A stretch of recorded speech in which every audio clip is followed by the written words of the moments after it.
کبیرہ گناہ کیا ہے؟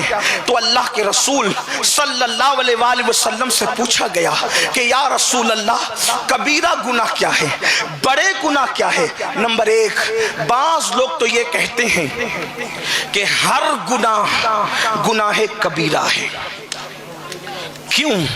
ان کی دلیل یہ ہے کہ اللہ کی نافرمانی، ہر گناہ اللہ کی نافرمانی، اللہ کی نافرمانی کی مطلب گناہ ہوا، تو پھر اللہ کی نافرمانی چھوٹی کیسی؟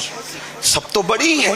لیکن مختار اور جمہوری مذہب اور مسلک یہ ہے کہ جن گناہوں پر وعید شدید سنائی گئی ہے، جن گناہوں پر سخت وعید سنائی گئی ہے، وہ گناہ گناہ کبیرہ ہے۔ بعض نے کہا کہ وہ 3 ہے، بعض نے کہا کہ وہ 7 ہے، بعض نے کہا کہ وہ 9 ہے، بعض نے کہا کہ وہ 40 ہے، بعض نے کہا کہ وہ 70 ہے، اور بعض نے کہا کہ وہ 700 ہے۔ لیکن بس اتنا سمجھ لیں کہ اس کی کوئی تعداد متعین نہیں۔ جس گناہ پر وعید شدید یعنی سخت عذاب کی وعید سنائی گئی ہے وہ گناہ گناہ کبیرہ ہے۔ اب آئیے اللہ کے رسول علیہ السلام نے خود گناہ کبیرہ کا تذکرہ کیا۔ میں جلدی جلدی اس کو پڑھتا ہوں جتنا وقت میں گنجائش ہے، اس لیے کہ حضور قائد ملت تشریف لائیں تو میری گفتگو مکمل ہوگی، اتنا ہی وقت میرے پاس ہے۔ اب جتنے وقت میں بھی وہ تشریف لائیں گے اتنے وقت تک گفتگو ہوگی۔ اب دل کے کانوں سے سننا، کبیرہ گناہ سے بچو گے اللہ عزت دے گا، اللہ عزت دے گا، اور اللہ کا وعدہ ہمیشہ سچا ہے۔ ان اللہ لا یخلف المیعاد، میرا اللہ کبھی جھوٹا وعدہ نہیں کرتا، اس کا وعدہ سچا ہے، اس کا وعدہ حق ہے، اس لیے کہ وہ خدا سچا ہے۔ اللہ اکبر۔ تو کبیرہ گناہ کیا ہے اس کی فہرست آج کی محفل میں آپ سن لے۔ نمبر 1، سب سے بڑا گناہ کبیر الکبائر، جسے اکبر الکبائر کہا گیا، جسے اکبر الکبائر کہا گیا، سب سے بڑا کبیرہ گناہ جس کو اللہ کبھی معاف نہیں کرے گا۔ یہ گناہ ہر گناہ کی معافی ہے، اس گناہ کی معافی نہیں ہے، اور پہلے نمبر پر وہ گناہ ہے، اس کو شرک کہتے ہیں۔ شرک یعنی شرک سے بچو، یہ گناہ کبیرہ ہے، اور جب تک شرک سے کوئی توبہ نہ کرے تو اللہ اس کو کبھی معاف نہ کرے۔ مشرک جہنم میں ہمیشہ رہے گا، مشرک کا ٹھکانہ ہمیشہ ہمیشہ عبدالآباد جہنم ہے، وہ کبھی جہنم سے نکلے گا نہیں۔ مشرک کو کسی کی شفاعت کام نہیں آئے گی، مشرک کی کوئی شفاعت نہیں کرے گا، اگر کسی نے کر بھی دیا تو قبول نہیں ہوگی، اور یوں تو کوئی کرے گا بھی نہیں، اس لیے کہ مشرک کے لیے شفاعت نہیں، مشرک کے لیے مغفرت کی دعا بھی نہیں، مشرک مر جائے اس کی قبر پر جانے کی اجازت بھی نہیں، مشرک مر جائے اس کے جنازے میں شرکت کی اجازت بھی نہیں۔ مشرک کا مطلب کیا کہ جو اللہ کو چھوڑ کر کسی اور کو معبود مانے، جو اللہ کو چھوڑ کر کسی اور کی عبادت کرے، خدا کی ذات و صفات میں کسی کو شریک کرے، وہ مشرک ہے۔ مشرک کی کبھی تو جو ہے وہ اس کے لیے کبھی معافی نہیں ہے، اس لیے شرک سے بچو۔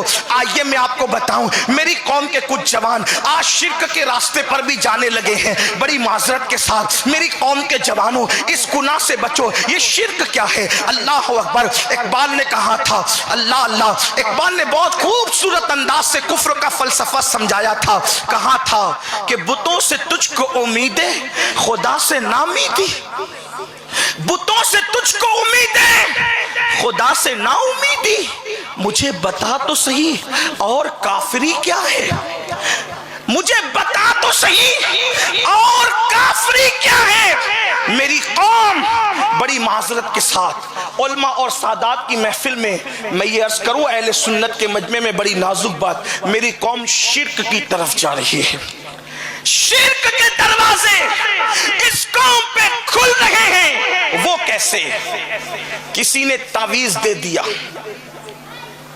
اب آدمی کا یقین ہے کہ یہ تعویذ پہنوں گا تو میرا نقصان نہیں ہوگا، یہ تعویذ پہنوں گا تو مجھے روزی ملے گی، یہ تعویذ پہنوں گا تو میں کروڑ پتی بن جاؤں گا، یہ تعویذ پہنوں گا تو میں مالدار بن جاؤں گا، یہ تعویذ پہنوں گا تو میں کبھی بیمار نہیں پڑوں گا۔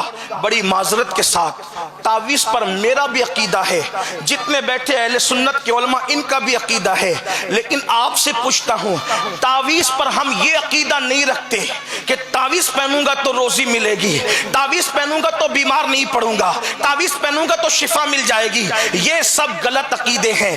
عقیدہ یہ صحیح ہے، تعویذ پہنا اور اگر اللہ چاہے تو مجھے شفا ملے گی، اللہ اگر چاہے تو روزی ملے گی، اللہ اگر چاہے بڑے سے بڑے بزرگوں کا تعویذ بھی اللہ کی اجازت کے بغیر نہ شفا دے سکتا ہے نہ بلاؤں کو ٹال سکتا ہے. اور اگر اللہ چاہے تو تو قرآن پورا سینے میں لٹکا لے, پھر بھی تو مصیبتوں میں گرفتار رہے گا. ارے تو کیا اور تیرا تعویذ لکھنے والا کیا. میں اس کی بات کروں, توحید کی بات کرنے کا حق جتنا ہم سنیوں کو ہے اتنا کسی کو ہے ہی نہیں. اس لیے کہ اوروں نے 1857 کے بعد کے مولویوں سے سن کر توحید سیکھی ہے, اور ہم نے توحید اس سے سیکھی ہے جس نے خدا کو بے حجاب اور بے پردہ دیکھا.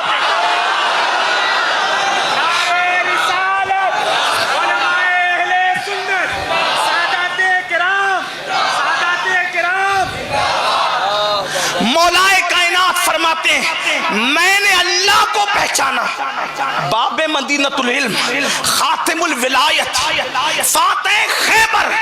میں مولا علی کا ذکر کر رہا ہوں, سنیو. قاضی ثناء اللہ پانی پتی. قاضی ثناء اللہ پانی پتی کون ہے؟ علماء جانتے ہیں. حضرت شاہ عبدالعزیز محدث دہلوی. یہ عبدالعزیز کون ہے پتہ ہے؟ علامہ فضل خیرآبادی کے استاد. عبدالعزیز محدث دہلوی کون ہے؟ شاہ فضل رحمان گنج مراد آبادی کے استاد. شاہ عبدالعزیز محدث دہلوی کون ہے؟ صدر الشریعہ کے استاد کے استاد. شاہ عبدالعزیز محدث دہلوی کون ہے؟ اعلیٰ حضرت کے پیر و مرشد کے استاد, اشرفی میاں کے مرشد اجازت کے استاد. آپ اندازہ فرمائیں یہ شاہ عبدالعزیز ہے. شاہ عبدالعزیز خود بھی مجدد, ان کے والد شاہ ولی اللہ بھی مجدد, اور محدثوں کا یہ خاندان, اور یہ فاروق اعظم کی اولاد میں سے ہے. شاہ عبدالعزیز فرماتے تھے قاضی ثناء اللہ پانی پتی بہقی وقت کا نام ہے. علماء جانتے ہیں بہقی وقت کون ہے؟ امام بہقی کون ہے؟ شاہ عبدالعزیز کہتے تھے ثناء اللہ پانی پتی بہقی وقت ہے. امام باقی کا اپنے زمانے میں نائب اور ثانی ہے.